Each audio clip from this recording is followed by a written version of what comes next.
श्री स्वामी समर्थ स्वामी कृपा ज्योतिषमध्ये मी भास्कराचार्य मंजुषा जोशी आपलं हार्दिक स्वागत करते।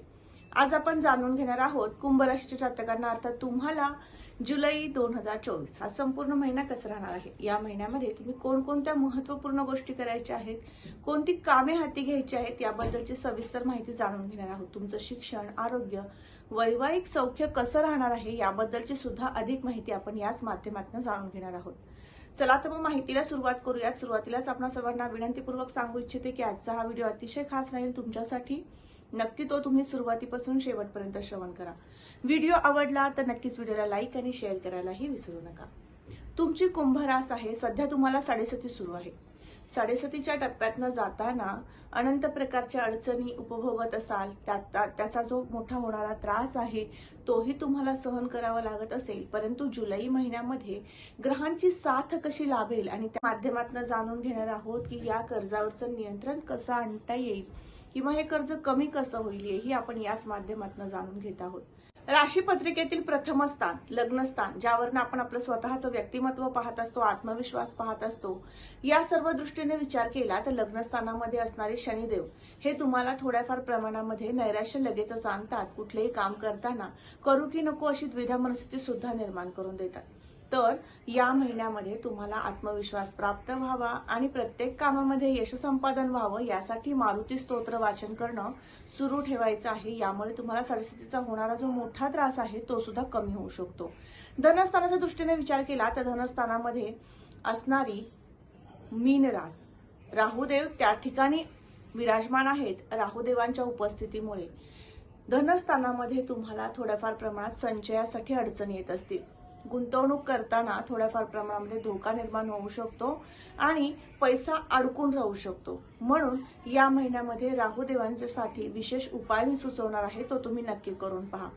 त्याचबरोबर कुटुंबाच्या सौख्याच्या दृष्टीने सुद्धा विचार केला तर धनस्थानातील राहुदेव तुम्हाला कुटुंबामध्ये एकमत तुमचं न निर्माण होणं की तुमच्याबद्दलचं प्रेम इतरांना न समजणं आणि त्या माध्यमातून सुद्धा काही अंशी तुमच्या घरामध्ये तुमचं स्वतःचं व्यक्तिमत्व दूषित होणं असे काहीसे दुष्परिणाम आणू शकतात। यासाठीचा विशेष उपाय मी तुम्हाला देणार आहे, नक्की करून पहा। पत्रिकेतील तृतीय स्थान, ज्यावर आपण कीर्ती, प्रसिद्धी, पराक्रम आणि कष्ट पाहतो, तर या सर्व दृष्टीने विचार केला तर या ठिकाणी असणारी मंगळदेवांची रास आणि मंगळदेव त्याच ठिकाणी गोचर करतात, त्यामुळे मोठ्या प्रमाणातील परिश्रम तुमच्याकडनं घडून आणतील आणि त्या माध्यमातून लाभही प्राप्त करून देतील।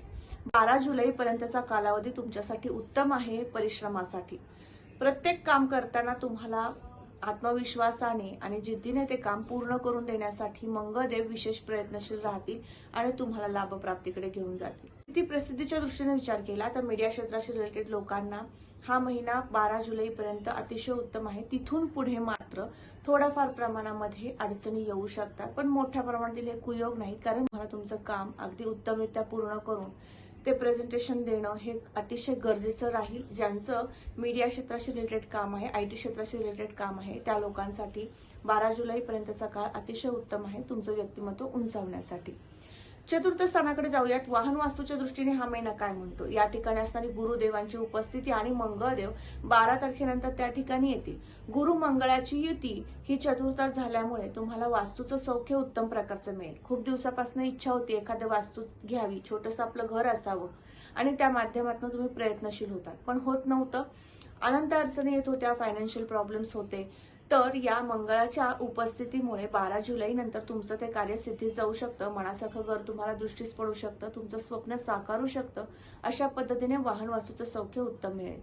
त्याचबरोबर मातृसौख्य सुद्धा उत्तम मिळेल। महिला भगिनींसाठी सासूबाईंचं सुख सुद्धा तुम्हाला या महिन्यात भरभरून मिळणार आहे, त्यांची साथ सोबत मिळणार आहे। त्यांच्या समवेत एखादं धार्मिक कार्य तुम्ही करणार आहात आणि त्यात सुद्धा आनंद प्राप्त करून घेणार आहात।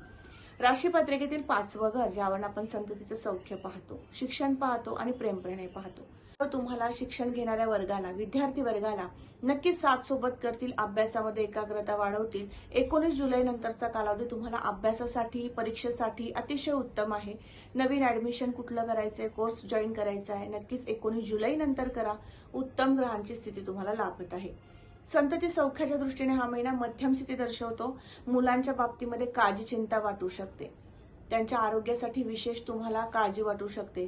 हा जो कुयोग आहे हा तुम्हाला 19 जुलैपर्यंतच आहे. त्यानंतर मात्र तुमच्या संततीचं सौख्य अतिशय उत्तम मिळेल. त्यांच्या आरोग्यामध्ये आरोग्य वृद्धिंगत झालेलं दिसून येईल. आजारपणाच्या तक्रारी कमी झालेल्या दिसून येतील आणि तिथून पुढे उत्तम योग आहे.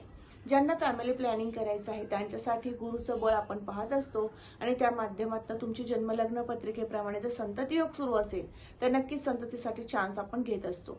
तर या माध्यमातून जर विचार केला तर संतती सौख्यासाठी हा महिना मध्यम स्थिती आहे आणि संतती प्राप्त करून घेण्यासाठी सुद्धा मध्यम स्थिती दर्शवतो. अर्थात तुमची जन्मलग्न पत्रिका काय म्हणते हे पाहणे तितकंच गरजेचं आहे. प्रेम प्रणयाच्या दृष्टीने विचार केला तर तुम्हाला या महिन्यामध्ये तुमच्या प्रियकर किंवा प्रेयसीचं सौख्यही प्राप्त होऊ शकतं, पण किरकोळ प्रमाणात त्यांच्यासोबत आर्ग्युमेंट्स होऊ शकतात. एखाद्या विषयावरनं वाद होऊ शकतो किंवा एक विषय जास्तीत जास्त हाताळण्यात येऊ शकतो, बोलण्यात येऊ शकतो आणि त्या माध्यमातून कलह होऊ शकतो. त्यामुळे विशेष काळजी तुम्ही घ्यायची आहे. जोडीदाराच्या सौख्याच्या दृष्टीने विचार केला तर तुमच्या जोडीदाराकडून तुमच्या अपेक्षा वाढू शकतात किंवा एखादी गोष्ट अमुक वेळेतच झाली पाहिजे किंवा केली गेली पाहिजे अशा काहीशा अपेक्षा तुम्ही त्यांच्यावरती लादू शकता. असे कुयोग येणार आहेत. याचं कारण म्हणजे लग्नस्थानातील शनी महाराज.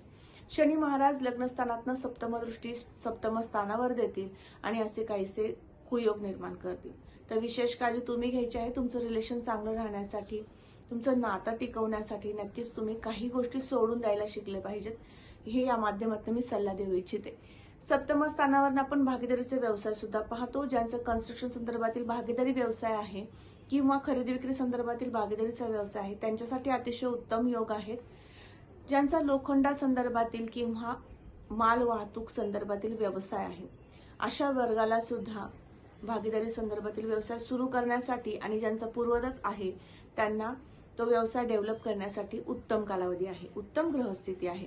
पुढील स्थानाकडे वळूयात. भाग्यस्थान. भाग्यस्थानावरून आपण आपला भाग्योदय पाहतो, करिअरची संधी पाहतो. या दृष्टीने जर विचार केला स्थानात असणारी शुक्रदेवांची रास आणि शुक्रदेव हे पंचम स्थानातनं त्रिकोण स्थानातनं गोचर करत आहेत बुधदेवांच्या राशीतनं. अतिशय लाभदायक स्थिती आहे 6 जुलैपर्यंत. 6 जुलै नंतर मात्र थोड्याफार प्रमाणात अडचणी येऊ शकतात नोकरी शोधताना. त्यामुळे ज्यांना नोकरीचा लाभ प्राप्त करून घ्यायचा आहे, नोकरी प्राप्त करून घ्यायची आहे त्यांच्यासाठी हा महिना मध्यम स्थिती दर्शवतो. व्यवसायाच्या दृष्टीने विचार केला तर व्यवसाय स्थानामध्ये असणारी मंगळदेवांची रास आणि मंगळदेवांचं गोचर हे तुमच्या राशीपत्रिकेतील तृतीय स्थानातनं होत आहे. त्यामुळे मंगळदेवांचं परिवर्तन होईपर्यंत अर्थात 12 जुलैपर्यंत तुम्हाला व्यवसायाची विविध संधी निर्माण होणं, त्यातनं लाभ प्राप्त होणं. मंगळदेव हे तुम्हाला कामामध्ये सक्षम करतात, कष्ट करण्याची जिद्द निर्माण करून देतात. हे सगळे शुभ परिणाम तुम्हाला प्राप्त करून घेता येऊ शकतात.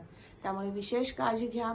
कामावरती लक्ष केंद्रित करा. एकसंगतेने काम कसं पूर्ण होईल याकडे जास्तीत जास्त लक्ष द्या. म्हणजे तुम्ही एखादा मोठा प्रोजेक्ट हाताळू शकता आणि त्यातनं मोठ्या प्रमाणात उत्पन्नाचं साधन निर्माण करून घेऊ शकता. 11वं घर ज्या स्थानामध्ये असणारी धनुरास, गुरुदेवांची रास, गुरुदेवांचं गोचर चतुर्थातनं होत आहे. सर्व सुखाचं स्थान हे 4थं घर असतं आणि या ठिकाणी जेव्हा लाभेश येतात त्यावेळेस तुम्हाला तुमच्या कामातनं लाभ प्राप्त करून देतात. मोठ्या प्रमाणात कामातनं उद्योगाच्या संधी निर्माण करून देतात. तुमचं कार्य उंचावतात आणि त्यातनं मोठे लाभ तुम्हाला प्राप्त झालेले दिसून येतात. अर्थात लाभस्थानाच्या दृष्टीने विचार केला तर हा महिना उत्तम आहे. खर्चाच्या दृष्टीने विचार केला तर खर्च स्थानामध्ये असणारी मकर रास, शनिदेवांची रास आणि सध्या स्थिती सुरू आहे. त्यामुळे या महिन्यामध्ये एखादा प्रोजेक्ट सुरू केलेला आहे ते प्रोजेक्ट पूर्ण करून देण्यासाठी अमुक एक खर्च लागणार आहे, इन्व्हेस्टमेंट लागणार आहे. तर त्यासाठी तुमचा खर्चाकडे कल राहू शकतो. खर्चाचे योग येणार आहेत. गुंतवणुकीसाठी सुद्धा पैसा खर्च होऊ शकतो, पण तो एक सकारात्मक खर्च आहे असं मी या माध्यमातून सांगू इच्छिते. वाहन वास्तू खरेदीचे योग आहे, त्यामुळे सुद्धा तुमचा पैसा खर्च होऊ शकेल. आता सगळ्यात महत्वाची असते ती उपासना. उपासनेकडे वळूयात. उत्तम राहण्यासाठी या संपूर्ण महिनाभर तुम्हाला शंकराच्या मंदिरात जाऊन तुपाचा दिवा लावायचा आहे आरोग्य वृद्धिंगत होण्यासाठी. याबरोबरच ह्रीं मृत्युंजयाय नमः हा जप करायचा आहे रोज 27 वेळा. म्हणजे आरोग्याच्या तक्रारी कमी होतील. त्वचा विकार जे उद्भवणार आहेत ते उद्भवले तरी सुद्धा त्यातनं तुम्हाला लवकर बाहेर पडता येऊ शकेल. याबरोबर खर्चावरचं नियंत्रण राहावं आणि साडेसातीचा त्रास कमी व्हावा म्हणून मारुती स्तोत्र वाचन करायचं आहे. जे विवाह इच्छुक आहेत त्यांच्यासाठी सुद्धा हा महिना अतिशय उत्तम आहे. विवाहाचं कार्य संपन्न होऊ शकतं, त्या कामाला गती प्राप्त होऊ शकते. तर तुम्ही सुद्धा उपासनेकडे लक्ष द्या, मारुती स्तोत्र वाचन करा. म्हणजे साडेसातीचा त्रास किंवा साडेसातीमुळे येणाऱ्या अडचणी कमी होऊ शकतील. तर आज आपण कुंभ राशीच्या जातकांना संपूर्ण जुलै हा महिना कसा राहणार आहे याबाबतची माहिती घेतली. तर आजचा हा महत्त्वपूर्ण व्हिडिओ तुम्हाला कसा वाटला नक्की कमेंट करून सांगा. कमेंटमध्ये श्री स्वामी समर्थ लिहिण्यास अजिबात विसरू नका. तुम्ही आपल्या चॅनलवर नवीन असाल नक्की चॅनलला सबस्क्राईब करा, बेल आयकॉनला क्लिक करा. याचबरोबर असेच महत्त्वपूर्ण अनेक व्हिडिओज मी आपल्या युट्यूब चॅनलवरती अपलोड केलेले आहेत.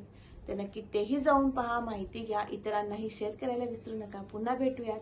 तोपर्यंत तुमच्या दैनंदिन जीवनशैली व्यथित करताना काही अडचणी आहेत, समस्या ज्यातून तुम्ही जाताय, मार्गदर्शनाची आवश्यकता वाटतेय, मला संपर्क करा. माझा संपर्क क्रमांक सुद्धा मी या व्हिडिओच्या डिस्क्रिप्शन बॉक्समध्ये तसंच स्क्रीनवर सुद्धा शेअर करत आहे.